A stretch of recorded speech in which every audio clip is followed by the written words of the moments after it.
Hello guys, ഇന്ന് ഞാൻ രാവിലെ എണീറ്റ് ബെഡൊക്കെ നേരെയാക്കിയിട്ടിട്ട് താഴെ പോയി അമ്മ ഉണ്ടാക്കിയ ബ്രേക്ക്ഫാസ്റ്റൊക്കെ കഴിച്ചു കേട്ടോ. ഞാൻ എൻ്റെ വീട്ടിലാട്ടോ ഉള്ളത്.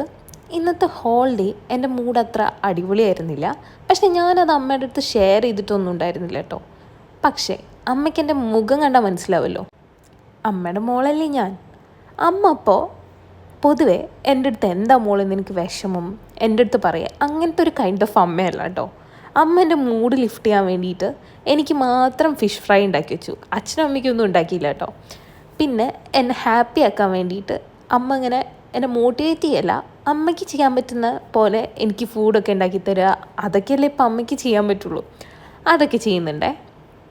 നമ്മൾ ഷെയർ ചെയ്തില്ലെങ്കിൽ പോലും നമ്മളുടെ എന്തെങ്കിലും ഒരു വിഷമമായിക്കോട്ടെ, എന്ത് ചെറുതാണെങ്കിലും വലുതാണെങ്കിലും അത് പെട്ടെന്ന് ഫൈൻഡ് ഔട്ട് ചെയ്യുന്ന ആൾക്കാർ നമ്മുടെ പാരൻസ് ആയിരിക്കും അല്ലേ. അതുപോലെ തന്നെ അതിലേറ്റവും ഹേർട്ടാവുന്നതും അവരല്ലായിരിക്കും. അപ്പോൾ ഞാൻ രാത്രി എനിക്ക് ഫുഡ് വേണ്ട എന്ന് പറഞ്ഞപ്പോൾ ചീത്ത പറഞ്ഞ് എനിക്ക് വെള്ളാപ്പവും അതേപോലെ തന്നെ ഓംലെറ്റ് ഉണ്ടാക്കി വെച്ചു കേട്ടോ. എനിക്ക് ഓംലെറ്റ് ഭയങ്കര ഇഷ്ടം. അപ്പോൾ അങ്ങനെയൊക്കെയാണ് അമ്മ എന്നെ ഇന്നത്തെ ദിവസം ചീറപ്പ് ചെയ്യാൻ വേണ്ടി ചെയ്യുന്നത് കേട്ടോ. ഞാനെന്തോ വിഷമത്തിലാന്ന് തോന്നിയോണ്ട് തന്നെ അമ്മയുടെ മൂഡും ഇന്ന് ഭയങ്കര ഡൗൺ ആയിരുന്നു. അതമ്മ പറഞ്ഞില്ലെങ്കിൽ പോലും ആ മുഖത്ത് എഴുതി വെച്ചിരുന്നു കേട്ടോ. അപ്പോൾ എൻ്റെ പാരൻസാണ് എൻ്റെ ഏറ്റവും വലിയ സ്ട്രെങ്ത്.